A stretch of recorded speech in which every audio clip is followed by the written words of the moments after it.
जब मेरी शादी हुई थी तो उस समय मैं केवल 25 साल की थी। अपनी शादी को लेकर मैं बहुत ज़्यादा खुश थी।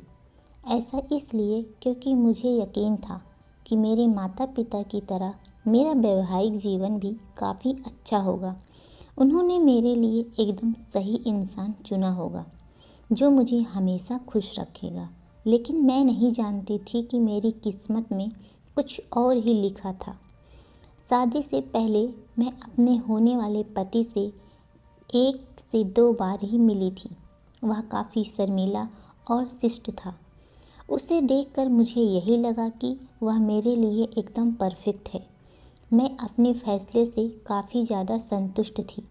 मेरे पिता ने भी मेरी शादी बहुत अच्छे से की थी, लेकिन शादी की पहली रात मेरे साथ कुछ ऐसा हुआ जिसने मेरी ज़िंदगी को पूरी तरह से हिलाकर रख दिया।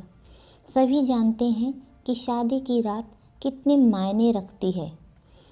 इस अनुभव को यादगार बनाने के लिए मैंने खुद को तैयार कर रखा था। मेरे पति अंदर आए, बैठे और मुश्किल से कुछ मिनट ही मुझसे बात की। उन्होंने यह कहकर बात ख़त्म कर दी कि वह थक गए हैं। मैंने भी यही सोचा कि शादी की रस्मों के कारण थकान हो गई होगी, इसलिए मैंने भी इस बात पर ज़्यादा रिएक्ट नहीं किया। मेरी शादी को 1 सप्ताह बीत चुका था और मेरे पति ने मुझे अब तक छुआ तक नहीं था। मुझे कुछ अजीब सा लग रहा था, लेकिन मैं अपनी तरफ से पहल नहीं करना चाहती थी। ऐसा क्योंकि मैं भी बहुत ही शर्मीली स्वभाव की हूँ। वैसे तो वह बहुत सभ्य व्यक्ति था, लेकिन एक चीज़ जो मुझे बार बार परेशान कर रही थी वो यह कि उसे मेरे साथ फिजिकल होने में कोई दिलचस्पी क्यों नहीं थी। यही नहीं, जैसे जैसे समय बीतता गया उनके साथ रहकर मुझे ऐसा लगने लगा था वह मेरे पति बनने के बजाय दोस्त बनना रहना ज़्यादा पसंद करते हैं।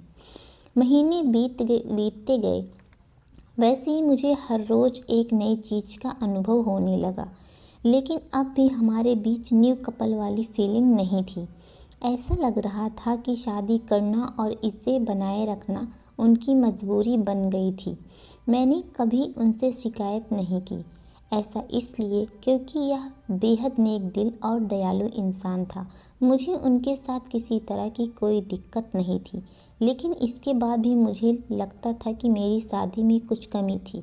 हमारी शादी को 1 साल बीत गया और हमारे बीच छोटी सी बात को लेकर झगड़ा हो गया, जो वास्तव में गंभीर लड़ाई में बदल गया। मेरे मन में गुस्सा था, तो मैंने कह दिया कि मैं एक पति के लिए तरस रही हूँ जो मुझे कभी नहीं मिला। जैसे ही मैंने ये शब्द बोले, मेरे पति एकदम से चुप हो गए और बिस्तर के किनारे पर जाकर बैठ गए। मैंने जब उन्हें रोता हुआ देखा तो मैं चुप हो गई। मैं दंग रह गई। ऐसा इसलिए क्योंकि मैंने आज तक उन्हें मेरे सामने कभी इतना कमज़ोर होते नहीं देखा था। मैंने उन्हें परेशान देख दिलासा दिया। तभी उन्होंने मुझसे माफ़ी मांगी और कहा कि उनका इरादा मुझे चोट पहुंचाने का बिल्कुल भी नहीं था, लेकिन उन्हें महिलाएं पसंद नहीं हैं। मैं कांपते हुए अपनी जगह पर खड़ी हो गई। उन्होंने कबूल किया कि वह समलैंगिक हैं। मैं कुछ नहीं समझ पा रही थी। मैंने फिर पूछा कि आप समलैंगिक हैं? तो उसने मेरी तरफ देखा और कुछ नहीं कहा। मैं यही सोच रही थी कि मेरी शादी बस एक दिखावा थी। मैं बिस्तर पर चुपचाप लेट गई और हकीकत से भागने के लिए सोने की कोशिश करने लगी, लेकिन मैं अच्छे से जानती थी कि यह सपना नहीं है। मेरे पति पुरुषों को पसंद करते हैं। मुझे यह बात हर हालत में स्वीकारनी थी, लेकिन इस दौरान मेरी अपनी खुशी का क्या? मैंने अपनी खुशी की परवाह न किए बगैर उनके साथ जीवन भर शादी का ढोंग रचाने का फैसला किया।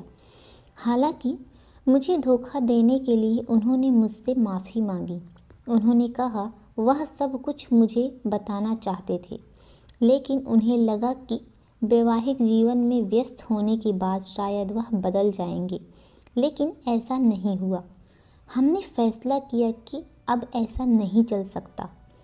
हमें किसी न किसी निष्कर्ष पर तो पहुंचना ही था। ऐसे में हमने तलाक की अर्जी दायर की, जिसकी वजह से हमारे परिवार के बीच संबंध खराब हो गए। लेकिन मेरे और मेरे पति के बीच दोस्त के रूप में रिश्ता बहुत मजबूत हो गया है। मैंने उन्हें समझा और उनकी भावना की कद्र की। वह चाहते थे कि मुझे ऐसा व्यक्ति मिले जिसके साथ मैं हमेशा खुश रहूं। हमारा यह कदम उन बंधनों से मुक्त करने के लिए ज़रूरी था जो हमें दुखी और अधूरा शादी में जोड़े रखना चाहते थे। लेकिन मुझे खुशी है कि हमने समाज की परवाह नहीं की, बल्कि अपनी खुशी के बारे में सोचा। सच कहूँ तो आज मैं बेहद खुश हूँ। पूरी कहानी सुनने के लिए आप सभी का दिल से धन्यवाद।